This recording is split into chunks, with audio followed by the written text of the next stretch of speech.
Guys, napanood nyo na ba tong video na to? Sa video na to ay makikita nyo kung gaano naging sweet ang ating Pangulong Bongbong Marcos sa kanyang First Lady na si Liza Marcos. Ang video na to ay isang pang-good vibes lamang para sa ating mga netizen and share the love for the each other. If the employer should choose not to have to source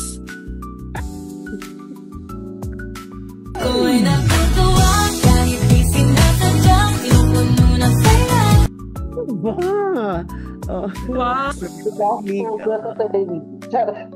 Yung tingin na, okay, back to recitation. Okay, so is it mandatory on the part of the gaga?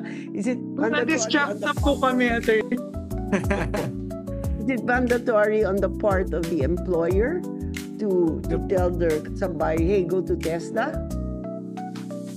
It's not mandatory. Talaga, i-ruined it. Oh. Na-pressure ako talaga.